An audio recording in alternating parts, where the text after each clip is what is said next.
Gloire à Dieu. On continue notre belle petite étude qu'on est en train de faire, qui est en fin de compte, la base de cette étude-là, c'était comment présenter l'Évangile. Puis comme je vous ai dit au début, c'est pas une question comment je dois m'habiller, puis comment je dois me peigner, puis me laver. Non. On parle de versets de la Bible. Des versets qui pourraient être utiles quand vous évangélisez. Si on n'en parle jamais de ces versets-là, mais on n'aura peut-être pas grand-chose à dire, mais en regardant, en approfondissant ces messages, ces versets-là, tout ce que Dieu nous donne comme sujet, ça nous donne de quoi à parler. Ça fait 4 réunions en ligne qu'on parle des prophéties qui annonçaient la venue du Messie, puis se sont toutes accomplies exactement comme ça avait été annoncé. N'est-ce pas formidable?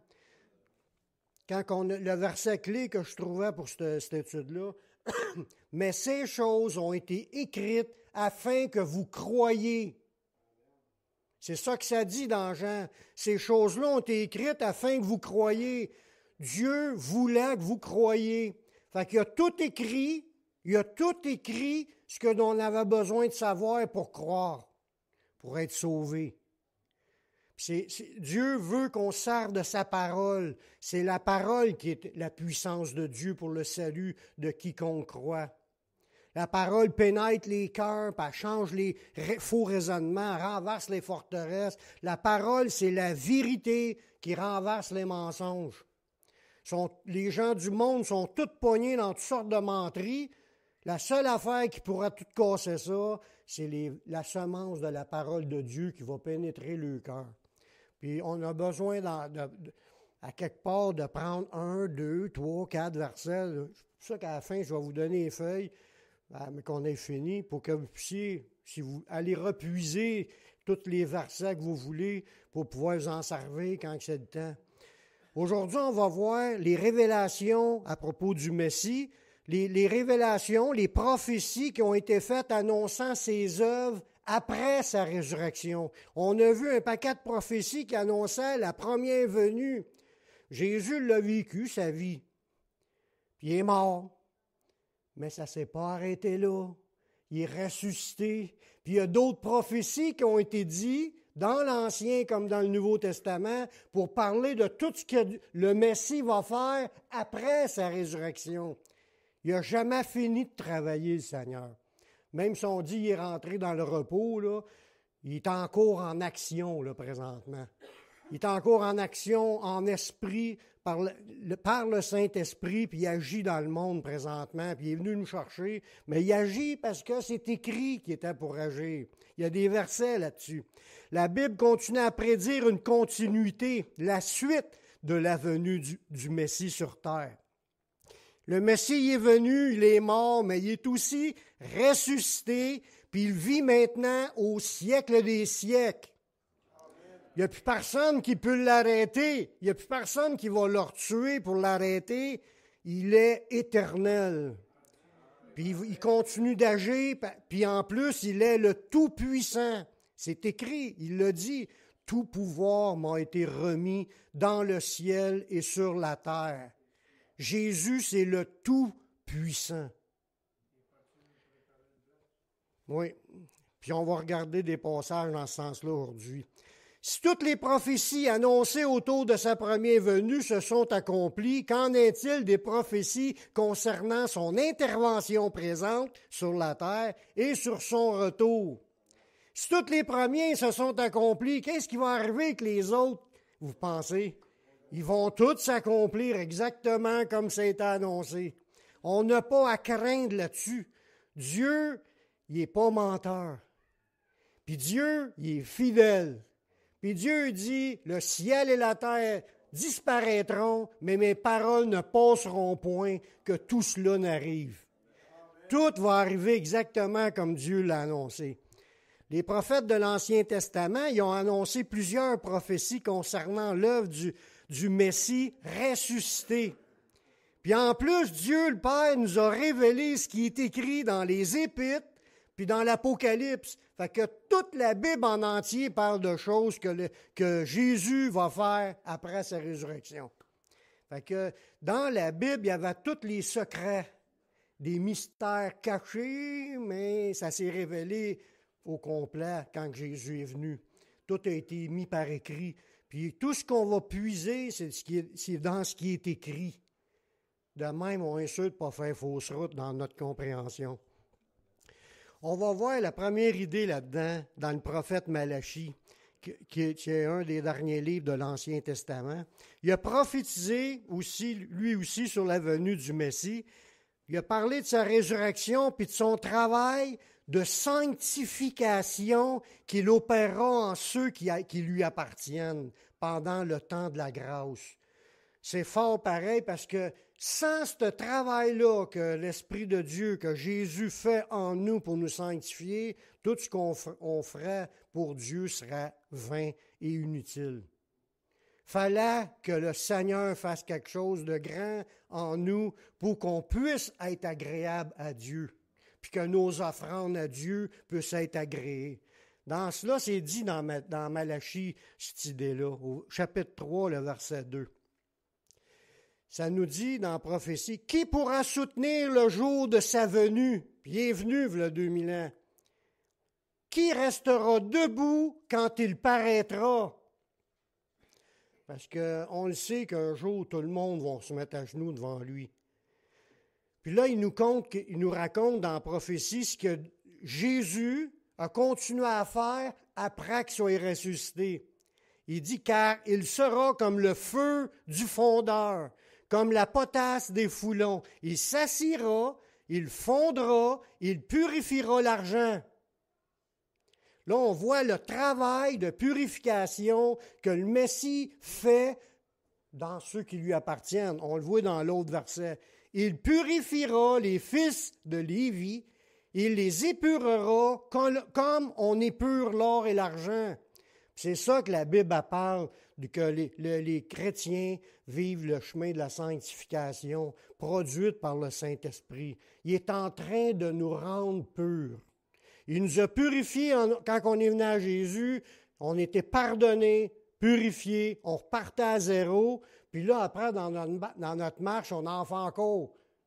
On en fait encore des choses qui déplaisent à Dieu, mais il travaille sur nous pour nous rendre purs, pour enlever de nos vies ce qui n'est pas de Dieu. Le travail comme la fonderie qui fait fondre l'or pour l'épurer, il fait ce travail-là en chacun de nous. Puis c'est nécessaire que ça soit fait. Puis là, ils se présenteront à l'Éternel avec des offrandes justes. Parce qu'on a été purifiés, on va se présenter à l'Éternel avec des offrandes justes. Cette sanctification-là, faite par le Messie, était nécessaire afin que nos offrandes soient agréées. Parce que juste l'autre verset dans Malachie chapitre 3, verset 4, ça dit « Alors, après qu'il ait passé dans la purification, là, ça dit « Alors l'offrande de Juda et de Jérusalem sera agréable à l'Éternel. » Parce qu'on a passé dans cette purification-là, ça permet qu'à chaque fois qu'on glorifie le Seigneur, chaque fois qu'on fait des choses pour le Seigneur agrée ce qu'on a fait. Parce qu'on a passé par son feu pour nous transformer. Puis ça, c'est le travail qu'il fait depuis qu'on s'est converti. Mais c'est le travail qu'il fait depuis les premiers chrétiens, quand ils ont reçu le Saint-Esprit, que là, la purification s'est faite pendant 2000 ans que Dieu purifie du monde sur la terre pour les rendre agréables aux yeux de Dieu, pour que nos offrandes soient agréées. Voyez-vous, sans le travail de Jésus, notre vie n'aura pas pu lui plaire. Maintenant, notre vie, nos offrandes, tout ce qu'on fait pour le Seigneur, lui plaît à cause de l'œuvre que Jésus continue à faire en nous. Un autre point que la Bible nous dit à propos du Messie, depuis sa résurrection, le Messie, par le Saint-Esprit, travaille à sauver puis à rassembler les élus. Dans Jean 12, 32, Jésus a dit, « Et moi, quand j'aurai été élevé de la terre, il fallait qu'il meure en étant élevé, cloué à la croix, il est mort. Là, il dit, en étant élevé de la terre, j'attirerai tous les hommes à moi. » On voit que une fois que Jésus a été élevé, puis ça, il a annoncé ça d'avance, puis c'est ce qui arrive, depuis que Jésus a été élevé, qui est mort sur la croix, le Saint-Esprit travaille pour rassembler des gens, les amener au salut, puis de les rassembler pour faire partie de ceux qui vont vivre éternellement. On voit là-dedans que Jésus prophétisait qu'après sa mort, que lui y assemblerait les gens. Ça dit, j'attirerai tous les hommes à moi. Comme dans un autre verset, il va dire, c'est le Saint-Esprit qui convainc de péché, de justice et de jugement. Fait que Jésus travaille dans le Saint-Esprit pour sauver les âmes puis les rassembler. Ça fait partie du travail nécessaire pour qu'on soit là. C'est lui qui est venu nous chercher. Il est venu nous convaincre, il est venu nous parler, puis il continue d'agir pour essayer. Il est en train de travailler dans les membres de nos familles. Il est en train de travailler dans nos amis parce qu'on prie pour ça, puis le Saint-Esprit, Jésus et le Saint-Esprit travaillent pour les attirer. S'ils ne rentrent pas, ce n'est pas parce que Dieu n'aura pas essayé, c'est parce que ces gens-là sont endurcis, puis ont fermé leurs yeux, puis sont tenus captifs par le prince des ténèbres. Mais Jésus, grâce à vos prières, puis grâce au travail du Seigneur, il va en avoir beaucoup qui vont être sauvés. Continuons à prier, puis le Saint-Esprit continue d'agir pour les sauver. Une autre prophétie dans Zacharie, il a annoncé que à la fin des temps, parce que là, tout le long de l'histoire, le Saint-Esprit travaille à sauver les âmes, à ce que les âmes allent à Jésus pour être pardonnés, mais ça nous dit qu'à la fin des temps, ah oui, une autre affaire, je voulais vous dire avant. Je suis sûr que je ne parle pas de tous les détails, de tous les versets, de tous les sujets. Il y en aura trop. Mais je me concentre sur les grandes lignes seulement. Que le Saint-Esprit fait un œuvre, puis qu'à la fin des temps, il y a une multitude de Juifs qui vont se tourner vers leur Messie en repentance, en se rappelant les souffrances puis la mort de Yeshua.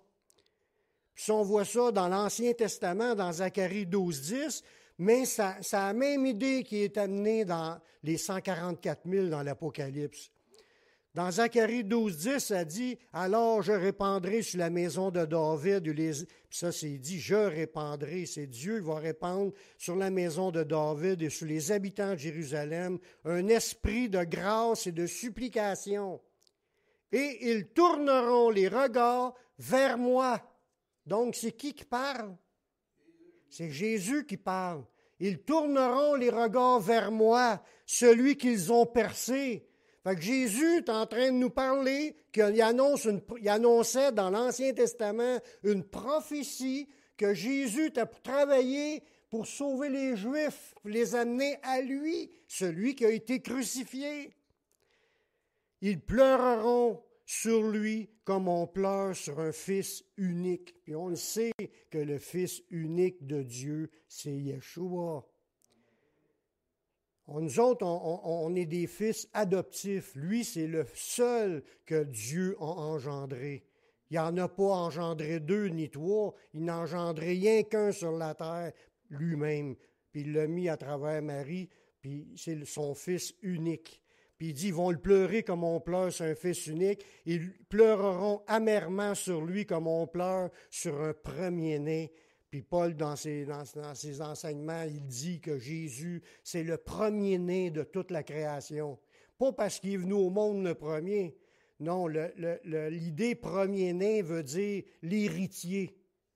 Celui qui devait tout hériter, parce que dans les descendants juifs, c'est le premier-né qui avait tout l'héritage.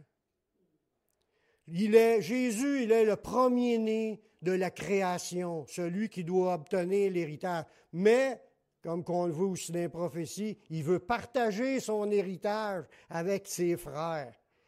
C'est nous. Alléluia. Gloire à Dieu. Par l'œuvre du Messie, il y aura aussi une conversion mondiale.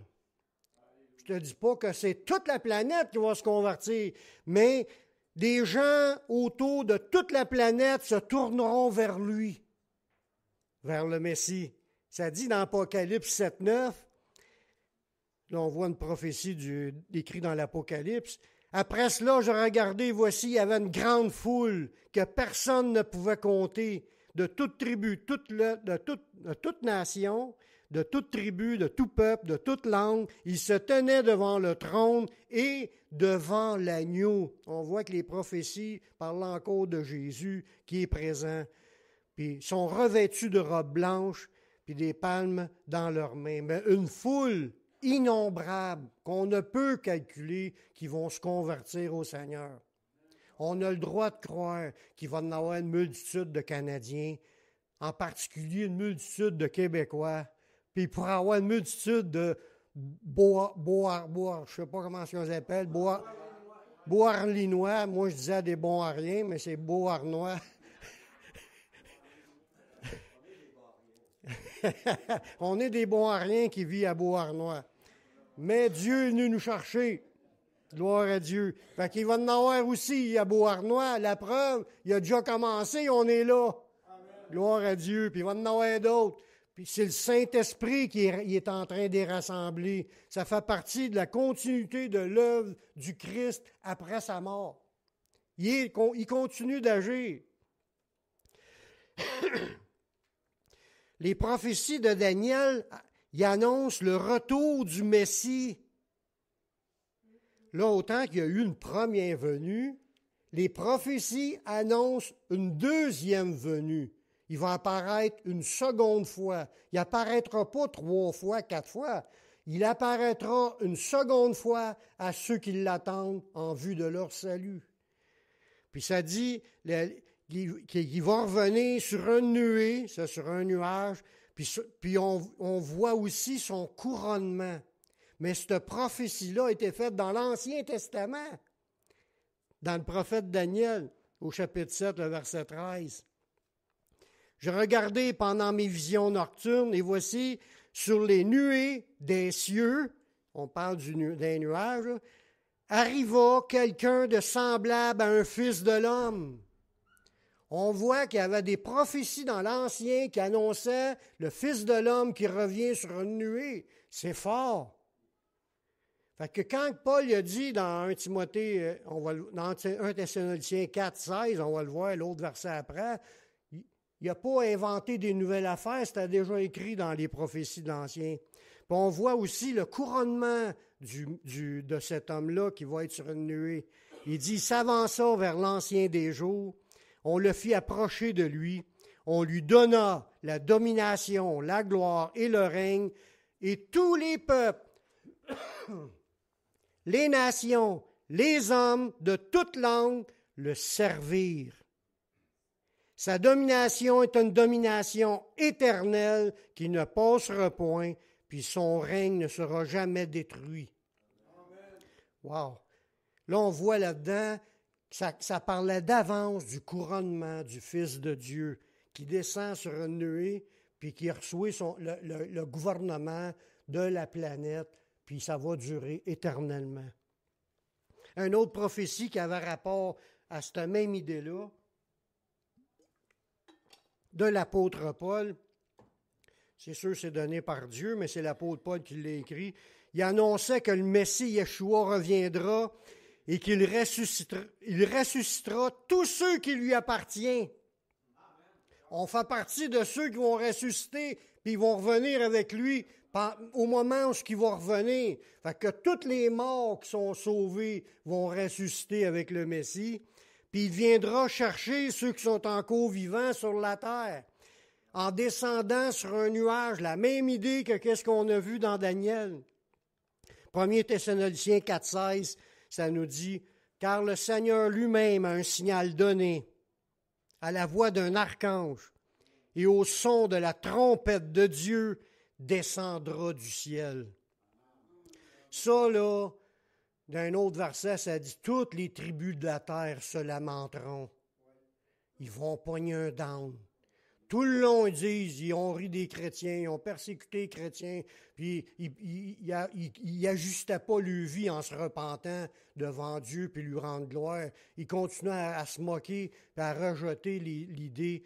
Mais quand ils vont voir le Messie revenir sur un nuage tel que les chrétiens l'ont annoncé, ils vont se lamenter.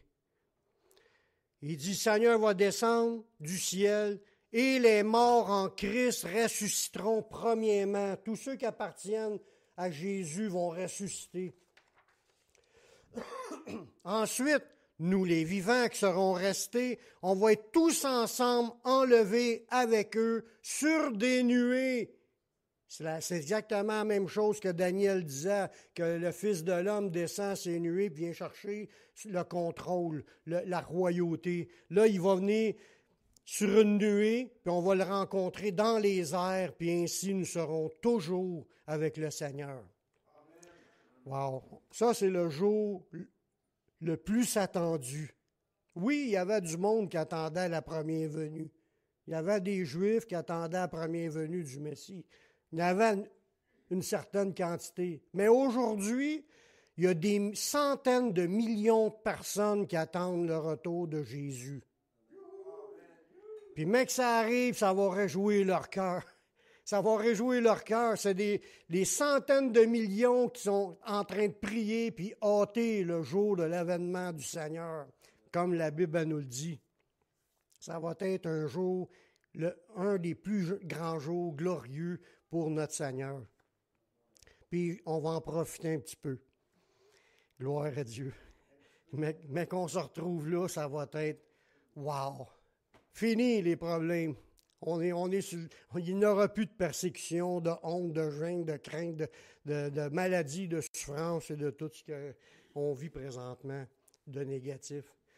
Les prophéties de Malachie parlent aussi, comme je suis en train de vous dire là, la guérison qu'apportera le second retour du Messie envers ses élus.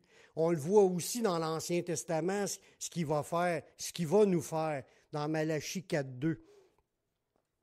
Il nous dit, mais pour vous, chacun de nous, là, puis tous ceux qui écoutent sur Internet, puis même ceux qui n'ont pas écouté, qui l'ont lu dans la Bible, c'est pour eux aussi, ceux qui appartiennent le Seigneur, à ceux qui appartiennent au Seigneur. Mais pour vous qui craignez mon nom, se lèvera le soleil de la justice, et la guérison sera sous ses ailes. Vous sortirez, vous sauterez comme des veaux d'une étable. Quand les veaux ils sortent de l'étable, là, ça saute sur tous les bords, ça les pattes revolent, puis ils sautent. On va être comme ça, mais que Jésus vient nous chercher. On va être, il dit la guérison va être sous ses ailes, puis on va sauter de joie, puis de bonheur, puis d'allégresse, puis on va louer le Seigneur, puis tout le kit. Ça va être extraordinaire. Et vous foulerez les méchants, car ils seront comme la cendre sous la plante de vos pieds, au jour que je prépare, dit l'Éternel des armées. Ça va être au jour du retour du Seigneur. Il dit, il va donner à ceux qui lui donnent le pouvoir, il va nous donner le pouvoir de juger, puis on va régner avec le Christ. Puis il dit, on va pas être les nations qu'une verge de fer, la même chose que Jésus l'a reçu de son Père. Parce que le règne, il va être un règne de justice, de droiture, la vie ne sera plus comme ça l'est présentement. Il n'y aura plus de guerre, il n'y aura plus de souffrance, il n'y aura plus de maux pour nous. Mais en plus, ce qu'il va nous donner, comme il dit dans ce verset-là, de fouler aux pieds les méchants. Parce qu'il va rester des gens peu d'hommes, mais ils vont se repeupler. Puis Jésus va rétablir son contrôle sur la planète pendant les 1000 ans. On va voir 2-3 versets dans ce sens-là tantôt. Dans cette période-là, quand Jésus va revenir, dans le ciel, là, il va y avoir une victoire, une grosse victoire dans le ciel qui va fermer pour un temps l'accès au diable sur la terre. Là, le diable il est là, puis il fait encore ce qu'il veut, mais c'est tout prévu par Dieu, c'était prophétisé par Dieu que pendant que le règne du Seigneur va être sur la terre, lui ne sera pas là en train de séduire les nations. Ça va être un règne de paix. Plus de tentation par le diable, puis ses démons, puis ses maladies, puis ses souffrances. Le monde qui vont vivre sur la terre vont vivre un autre contexte qu'on n'a jamais connu. Un contexte de bien-être, parce que la gloire de l'Éternel va remplir la terre, puis le diable ne sera plus là. Ça va être toute une autre ambiance sur la planète. Ça dit dans cette victoire-là, pour enlever la liberté du diable et de le renfermer, on voit ça comme dans les prophéties d'Apocalypse chapitre 20, à partir du verset 1. Ça dit, « Puis je vis descendre du ciel un ange qui avait la clé de l'abîme, puis une grande chaîne dans sa main. Il saisit le dragon, le serpent ancien qui est le diable et Satan, puis le lia pour 1000 ans. Il le jeta dans l'abîme, il ferma et scella l'entrée au-dessus de lui, afin... » Puis regardez bien pourquoi que le diable est enfermé. Afin qu'il ne séduisit plus les nations. Fait que pendant les 1000 ans, il ne pourra plus séduire personne. Il ne pourra plus tenter, semer des doutes, mettre des mauvaises idées, avoir des accès dans les gens pour les lier, puis les enchaîner, puis leur faire du mal, les courber, puis les tenir captifs. Il ne pourra plus. Il ne sera plus là. Jusqu'à ce que les 1000 ans fussent accomplis. Après cela, il faut qu'il soit délié pour un peu de temps. Il n'est pas encore 100% éliminé. Il est gardé dans une prison pendant les 1000 ans que ça dit. Mais à la fin, il va être relâché pour un but. Ça ne durera pas longtemps, mais juste pour... Dieu, il a un plan dans tout cela. Le prophète Malachie il a prophétisé que lors de son retour, il va avoir un jugement sur les pécheurs non repentants.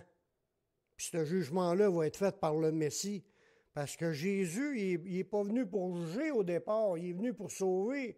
Mais c'est lui, Jésus, qui a été établi chef et juge. Il va revenir, puis là, il va juger les nations à son retour. Il vient nous chercher, mais les autres, là, je ne voudrais pas être là. Manquons pas l'enlèvement. Malachie 3,5, Jésus qui parle, « Je m'approcherai de vous pour le jugement. Je me hâterai de témoigner contre les enchanteurs. » Les enchanteurs, c'est ceux qui jouent avec la magie et la sorcellerie. Dans l'Ancienne Alliance, c'est ce mot-là, ça a rapport magicien, magie, sorcellerie, sciences occultes, tout ce qui a rapport au monde des esprits, invoquer les morts, tout ça, c'est à défendu, puis il vient contre pour juger ceux qui jouent avec ça, et les adultères. Puis les adultères, au niveau sexuel, là, Jésus l'a expliqué, ça va bien plus que juste coucher qu'une femme mariée. Rien que le fait de penser à une femme pour la convoiter, tu es déjà en adultère. Contre ceux qui jurent faussement, les menteurs, c'est encore un des commandements de Dieu. Tous ceux qui retiennent le salaire des mercenaires, ça c'est les boss de compagnie qui sous-payent leurs employés, qui retiennent leur paye. C'est ça que ça dit dans ce texte-là. Ceux qui retiennent le salaire de ceux qui travaillent, autrement dit. De ceux qui oppriment la veuve et l'orphelin, qui font tort à l'étranger, et en parlant de ceux qui ne craignent pas son nom. Il dit « Ceux qui ne me craignent pas », dit l'Éternel des armées. Le jugement va être par Jésus, puis le jugement va être sans miséricorde quand Jésus va revenir. Dans 2 Thessaloniciens 1,8, ça dit que lorsque Jésus va revenir, ça dit « Il vient pour punir ceux qui ne connaissent pas Dieu, puis ceux qui n'obéissent pas à l'Évangile, puis il va envoyer pour châtiment une ruine éternelle, loin de la face du Seigneur et de la gloire de sa force. Une ruine éternelle. Ils n'ont pas, quand Jésus revient pour l'enlèvement, qui dit ça dans 2 Thessaloniciens, les autres qui ne servent pas Dieu, puis ils ne connaissent pas, mais ils ne servent pas, ils vont être dans une ruine éternelle. Ils n'ont pas de deuxième chance de se convertir. C'est une ruine éternelle, loin de la face du Seigneur. Fait que, pour ça qu'on met de la pression et qu'on essaye de convaincre les autres qu'il faut qu'ils se repentent. Il faut qu'ils acceptent Jésus, eux autres aussi. Ce chemin-là, ce n'est pas juste pour nous, c'est pour tout le monde. Parce que s'ils refusent de répondre à l'Évangile, ils vont faire partie de ceux qui vont se faire blaster, mais que Jésus revienne. C'est des prophéties, ça. Puis comme j'ai dit au départ, Toutes les prophéties qui parlaient au propos de la naissance de Jésus sont toutes accomplies. Ces prophéties-là vont toutes s'accomplir aussi. Il ne faut pas penser qu'il y a d'autres moyens de passer à côté, d'autres chemins, comme des prédicateurs américains disent qu'il y a d'autres chemins pour être sauvé. C'est faux. Nul ne vient au Père que par moi, que Jésus dit. Tu ne peux pas passer par ailleurs. Si tu passes par ailleurs, tu es un voleur ou un brigand. Le Messie Yeshua aura un règne de 1000 ans sur la terre. C'est un règne de paix avec ses élus. Ça, on voit ça dans Apocalypse 20, verset 6. Ça nous dit, « Heureux et saints ceux qui ont part à la première résurrection. » L'enlèvement, c'est la première résurrection. La seconde mort n'a pas de pouvoir sur eux. Si on parle de la seconde mort, c'est l'étang de feu. Fait que si tu été enlevé avec le Seigneur, là, tu n'as rien à craindre. Tu es à la bonne place. Tu ne peux pas sortir de là. Le diable ne peut pas venir te rechercher. Tu es sauvé, officiel, 2 ailes. Puis tu peux même mettre un S sur ça à la fin. Il dit, la seconde mort n'a point de pouvoir sur eux, mais ils seront sacrificateurs de Dieu et de Christ, puis ils régneront avec lui pendant 1000 ans. Alléluia. Puis que le diable ne sera pas là. Comme je vous disais aussi tantôt, à la fin des 1000 ans, le diable va être relâché, puis il va séduire encore les humains, pas les sauver. Parce que les sauvés sont en train de régner sur les humains qui se sont remultipliés sur la terre. Puis là, ils ont vécu, je ne sais pas combien de temps, là, 800, 900, 1000 ans. Il y en a qui vont vivre vieux. Puis, sans que le diable les affecte. Mais en dernier du 1000 ans, il dit qu'il va être relâché, le diable, pour faire comme un genre de test. Puis, ça nous dit dans la Bible qu'il va séduire encore les nations. Puis ils vont se retourner vers Jérusalem pour faire la guerre au Messie, à Yeshua. Dans Apocalypse 20, le verset 7, il dit, « Quand les 1000 ans seront accomplis, Satan sera relâché de sa prison. Il sortira pour séduire les nations. Pendant 1000 ans, il n'a pas pu séduire personne, puis à la fin, il va les séduire. » Tu vois comment est-ce que c'est la nature humaine? Quand les suggestions mensongères nous viennent dans la tête, ça ne prend pas grand-chose pour entraîner le monde. Là, il va séduire les nations qui sont aux 4 coins de la terre, Gog et Magog, afin de les rassembler pour la guerre. Puis leur nombre est comme le sable de la mer. Il va y avoir une multitude de monde. Puis là, ils disent, ils montèrent sur la surface de la terre, puis ils investirent le camp des saints, puis la ville bien-aimée. Là, ils vont rentrer comme dans Jérusalem pour aller faire la guerre là. Mais un feu descendu du ciel, puis les dévora. Toute cette immense armée-là qui va se rassembler à ce moment-là, à la fin des 1000 ans, il va être détruite par le feu qui tombe du ciel, puis c'est fini. F-I-N-N-I. Il va y avoir une victoire définitive sur le diable et son armée à ce moment-là. Parce que dans le verset suivant, au verset 10, Apocalypse 20, 10, ça dit que le diable qui les séduisait fut jeté dans l'étang de feu et de soufre où sont la bête puis le faux prophète. Puis ils vont être tourmentés jour et nuit au siècle des siècles. On ne les reverra plus jamais. Le diable, l'antéchrist puis le faux prophète sont déjà là parce qu'eux autres ils ont été jetés là au début du 1000 ans. Puis là, à la fin du 1000 ans, le diable va être jeté là où ce qui est le faux prophète puis l'antéchrist. Ça faisait déjà 1000 ans que ces deux-là étaient dans ces souffrances-là. Des fois, on dit, parce que les témoins de Jéhovah ou d'autres religions disent qu'une fois que tu es jeté dans le lac de feu, que tu es détruit, anéanti instantanément. C'est faux. 1000 ans après, ils sont encore là. Puis ils sont encore dans les souffrances éternelles. Puis un jour, si Dieu veut, on va revenir avec ça. Qu'est-ce qui se passe? Comme il y a plusieurs versets qui parlent comment est-ce que c'est cet état-là du lac de feu. Puis c'est pas une place qu'on va aller. Puis si on ne veut pas y aller, il faut s'arranger pour ne pas y aller. Pour ça qu'il faut faire des efforts, que ceux qu'on connaît ne se ramassent pas là aussi. Ensuite, la parole de Dieu prédit que ce sera la fin de la vie terrestre, quand ça va arriver. Il y aura une résurrection de tous les morts non sauvés, parce que les sauvés ont été ressuscités à la première résurrection, à l'enlèvement. Après ça, ça va être tous les morts non sauvés. Ils vont ressusciter pour être jugés et condamnés. Dans Apocalypse 20, le verset 11. Puis je vis un grand trône blanc, puis celui qui était assis dessus, c'était Yeshua. La terre et le ciel, ce qu'on voit, là, l'univers, la création physique, va disparaître, va s'enfuir devant sa face. Il n'y aura plus de place pour cette création-là. Dieu va scraper ça comme un vieux manteau, il va tout enlever ça, il va jeter ça. Ça dit, la terre et le ciel s'enfuient devant sa face, puis il ne fut plus trouver de place pour eux. Il y a un anéantissement de cette création d'aujourd'hui. Puis là, il dit, je vis les morts, les grands, les petits qui se tenaient devant le trône. Des livres furent ouverts. Il y a un autre livre fut ouvert, celui qui est le livre de vie. Puis les morts furent jugés selon leurs œuvres. Puis on le sait que les œuvres de quelqu'un qui n'est pas pardonné, les œuvres sont toutes pécheurs.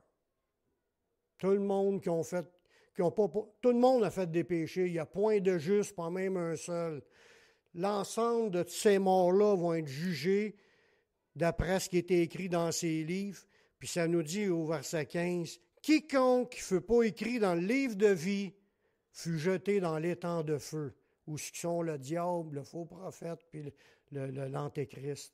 Puis des tourments éternels vont entendre ceux qui sont morts non pardonnés. » On ne veut pas que ceux qu'on connaît soient là. Si jamais je dis ça de même, là, que si jamais vraiment là, qu'on n'aime pas quelqu'un au point de dire j'aimerais ça qu'il soit jeté là, si quelqu'un un jour pense de même, chasser cette pensée-là, c'est le diable qui fait ça. Pensée meurtrière. Dieu veut sauver tous les hommes. Je ne te dis pas qu'ils vont l'être, parce que ça dépend de l'homme, il faut qu'il réponde à l'appel de Dieu. Mais Dieu, il veut que tout le monde soit sauvé. Dieu ne prend pas de plaisir à jeter le monde dans les temps de feu. C'est pas Dieu, en fin de compte, qui les jette là. C'est à cause de leur péché qu'ils ne peuvent pas entrer dans le seul autre lieu qui existe. C'est le ciel. Ils ne peuvent pas rentrer à cause de leur péché dans le ciel. Il faut qu'ils soient pardonnés pour pouvoir entrer, puis Dieu a accompli un pardon universel pour la planète au complet. Si tout le monde se convertirait, tout le monde pourra rentrer dans le ciel. Dieu veut sauver tout le monde. S'ils ne rentrent pas, c'est parce qu'ils ont refusé la seule bouée de sauvetage qui a été envoyée, c'était Jésus. Sa mort sur la croix, c'était le seul sacrifice qui pouvait sauver quelqu'un. Fait que ceux qui suivent des religions autres, peu importe la religion, même la religion évangélique ne sauve pas. C'est pas la religion qui sauve, c'est Jésus qui sauve. Il faut que tu ailles à Jésus direct, puis que tu crois que c'est son sang qui te pardonne. Puis si tu crois ça, puis tu le prends dans ta vie, puis tu t'engages, il va commencer l'œuvre de sanctification dans ta vie pour que tes offrandes soient agréables à Dieu, comme qu'on a vu tantôt. J'achève. Ensuite, la Bible nous prédit la création d'un nouveau ciel puis d'une nouvelle terre. Celle-là va disparaître, mais il va recréer un nouveau système, un système éternel, un système parfait. Puis, elle va être complètement différente d'avec la vie d'ici. Puis, il va y avoir une ville extraordinaire qui va descendre d'auprès de Dieu, puis qui va descendre sur cette nouvelle terre-là. Ça s'appelle la ville sainte, la nouvelle Jérusalem. Puis c'est l'habitation de Dieu avec les hommes. Aujourd'hui, on le sait, la Bible le dit, il n'y a pas de maison qu'on peut bâtir où ce que Dieu peut vraiment habiter. Les cieux des cieux sont pas assez grands pour contenir Dieu, encore moins une maison que je vais faire. C'est ça que la Bible nous dit. Tandis que Dieu, lui, va en faire une habitation, ce que lui va habiter, Jésus va l'habiter, puis que nous, on va l'habiter, ça va être l'habitation de Dieu avec les hommes. C'est appelé la Nouvelle Jérusalem, puis le Seigneur y régnera éternellement. Dans Apocalypse 21, à partir du verset 1, ça dit « Puis je vis un nouveau ciel et une nouvelle terre, car, il le répète une deuxième fois, le premier ciel et la première terre avaient disparu, puis la mer n'était plus. Le système qu'on connaît aujourd'hui, ça va disparaître. Il n'y aura pas de mer dans la nouvelle planète que Dieu va faire, la nouvelle terre. Et je vis descendre du ciel d'auprès de Dieu la ville sainte, la nouvelle Jérusalem, préparée comme une épouse qui s'est préparée pour son époux. Puis j'ai entendu du trône une voix forte qui disait, « Voici le tabernacle, ça c'est l'habitation. Voici l'habitation de Dieu avec les hommes. Il habitera avec eux, ils seront son peuple, puis Dieu lui-même sera avec eux. » Wow! Il essuiera toute larme de leurs yeux. La mort ne sera plus. Il n'y aura plus ni deuil. Ça, c'est des personnes qui meurent. Il dit, il n'y aura plus ni deuil, ni cri, ni douleur, car les premières choses ont disparu. Est-ce que ça remplit d'espoir? Certaines personnes sont habituées de souffrir. Et celui qui est assis sur le trône dit, « Voici, je fais toutes choses nouvelles. » Puis il dit, « Écris, car ces paroles sont certaines et véritables. » Quand Dieu annonce de quoi, ça va arriver. Faites-vous-en pas, ça va arriver. Il n'est pas menteur. Puis je finis avec un dernier verset. Les prophéties nous enseignent que le Messie invite tous ceux qui ont soif. Ceux qui iront à Yeshua, Jésus, hériteront, puis ils deviendront fils de Dieu. Dans Apocalypse 21, 6, il me dit, « C'est fait. » C'est Jésus qui parle. « Je suis l'alpha et l'oméga, le commencement et la fin. À celui qui a soif, je donnerai de la source de l'eau de la vie gratuitement. » Y a-t-il des gens qui ont soif, ici? Mais on peut s'abreuver gratuitement. Celui qui vaincra héritera ces choses. Je serai son Dieu, puis il sera mon fils. Est-ce qu'il y a des gens qui veulent se dire, je suis un fils de Dieu, parce que je marche dans la victoire, à cause de la victoire que Jésus m'a donnée?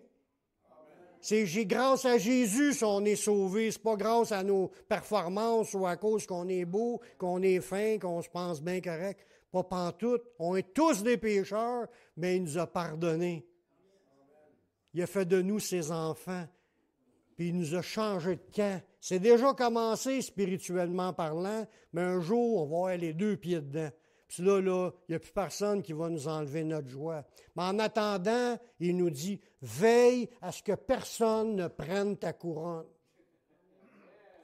Elle est promise, mais persévère. Il y a des conditions. Lâche pas le salut.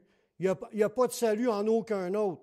Il n'y a sous le ciel aucun autre nom qui a été donné parmi les hommes par lequel on peut être sauvé. Il n'y a que le nom de Yeshua, Jésus, le Messie de Nazareth, bien sûr, parce qu'il y en a des faux Jésus qui c'est des autres Jésus ou autres esprits, autres doctrines. Mais nous, on veut prendre celle qui est dans la Bible. On veut celui qui est écrit là, puis recevoir cet esprit-là en marchant dans la parole de Dieu. Amen. On va prier pour en cas, l'appel est pour tout le monde. Si une personne a soif et elle veut boire aux eaux de la vie éternelle, c'est d'aller à Jésus. Je vous donne l'occasion d'accepter Jésus dans votre vie pour vous repentir devant lui, demander pardon, puis demander d'entrer pour que vous soyez pardonné. Puis il va le faire. Parce que Dieu, il n'est pas menteur. Et dit, quiconque confesse son nom, ça dit, si tu confesses de ta bouche le Seigneur Jésus, puis si tu crois dans ton cœur que Dieu l'a ressuscité des morts, tu seras sauvé. Fait que là, je vais faire une prière, répétez cette prière avec moi. Père, je reconnais que je suis un pécheur. Je reconnais que je suis perdu. Mais je sais que Jésus-Christ, il est mort sur la croix. Il a versé son sang pour que je puisse être pardonné. J'accepte Jésus comme mon Sauveur, comme mon Seigneur. Prends ma vie, je te la donne. Je veux te suivre, je veux te servir tous les jours de ma vie.